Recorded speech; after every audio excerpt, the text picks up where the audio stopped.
A mensagem de hoje não poderia cair no momento mais oportuno, no momento mais incrível. Parece que alguns dias as coisas são colocadas na nossa frente, no nosso caminho, naquele momento que tem que ser. Então Deus ele age assim. Hoje nós vamos falar sobre a brevidade da vida.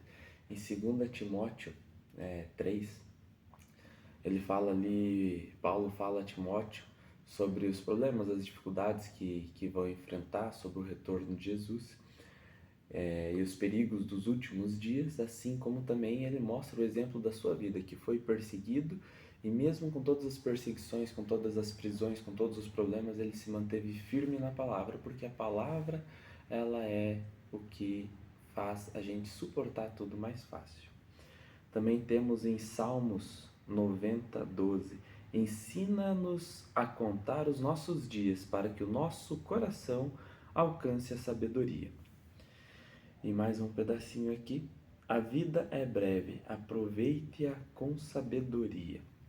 Então, voltando à nossa mensagem, que é sobre a brevidade da vida. Hoje até vou dar um toque um pouco mais pessoal a essa mensagem, porque nos últimos dias ali até comentei que tinha um amigo meu passando por uma dificuldade, que o pai dele estava doente, estava numa situação muito complicada, e hoje de manhã veio notícia que o pai dele veio a falecer. E o pai dele sempre foi muito presente, muito importante na vida dele, sempre esteve ali em todos os momentos, foi um pai, um exemplo de pai, como vários são e também como vários deixam de ser. A mensagem que eu vou deixar para ele daqui a pouco, quando eu for me encontrar com ele, eu vou pedir para ele que esse é o momento que a gente menos quer agradecer, porque é o momento que normalmente a gente se revolta, a gente fica bravo, triste, chateado, com toda razão, mas a gente às vezes se revolta com Deus. Por que agora? Por que nesse momento? Por que Ele? Mas esse não é o momento da gente reclamar, esse é o momento da gente agradecer, é o momento da gente agradecer toda a oportunidade, esses 40 anos que esse meu amigo conviveu com o pai dele. Olha a bênção que foi, Deus proporcionou a ele ter um pai incrível, um pai fantástico, um pai maravilhoso, presente, que fez tudo por ele.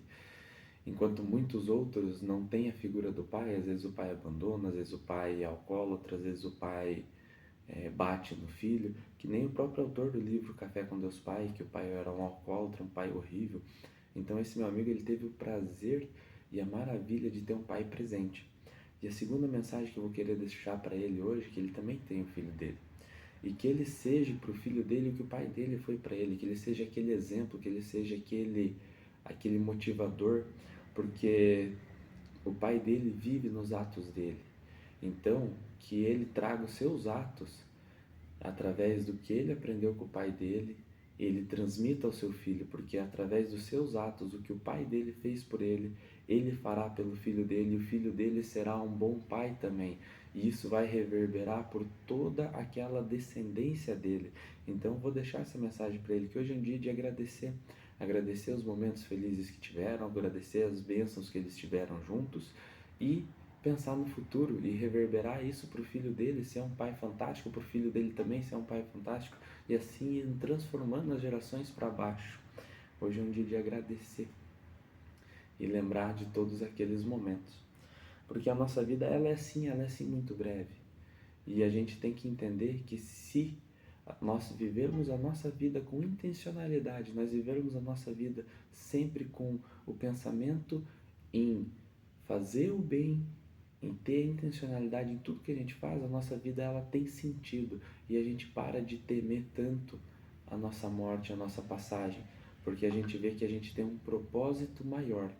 E a brevidade da vida, ela tem que ser tratada de uma maneira, porque a gente tem que lembrar sim que a gente vai morrer, que vai acontecer que vai acontecer um dia que a gente não vai estar aqui mais nessa vida terrena. Então a gente tem que aproveitar todos os nossos momentos. A gente tem que aproveitar nossa família, nossos filhos. Muita gente dá valor exagerado às coisas materiais, às coisas terrenas aqui. Mas o que importa é o que a gente vai deixar no coração de cada um que passa pela nossa vida. Então, nesse momento eu digo, aproveitem bem a vida de vocês, aproveitem seus filhos, seus familiares, aproveitem para viver em Deus, Aproveite para viver o caminho, porque quem vive para Deus, todo o resto lhe será acrescentado. Então usem o pilar. Primeiro Deus, segundo nós mesmos e a nossa saúde, terceiro a nossa família, quarto o nosso lazer, quinto o nosso trabalho e sexto o dinheiro. Porque a gente tem que colocar as prioridades no nosso caminho, porque senão a gente vive uma vida vazia e começa a temer o que não necessita. Então a mensagem que eu quero deixar para vocês hoje é a seguinte: aproveitem a vida de vocês, façam transbordar alegria na vida de todos que estão ao redor de vocês, e vamos aproveitar e agradecer todos os momentos. No caso desse meu amigo, lembro também da passagem de Paulo, quando ele está preso, que ele fala assim: se eu ficar vivo aqui, eu estou servindo de exemplo de força, e se eu não ficar vivo, eu vou estar junto do meu Pai. Então vai estar tudo bem de qualquer maneira que aconteça conforme a vontade do meu Pai.